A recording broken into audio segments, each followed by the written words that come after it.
Hi, in front of me is Samsung Galaxy A12s, and today I would like to show you how you can download and apply iOS Launcher on this device.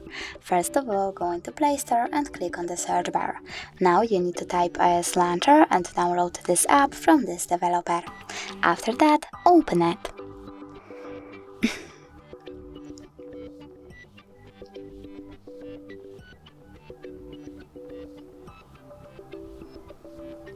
Now choose while using the app, Allow, and tap Home button.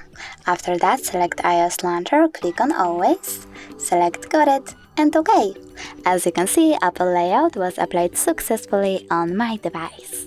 Thanks so much for watching. If you enjoyed this video, don't forget to leave a like, comment, and subscribe. Bye!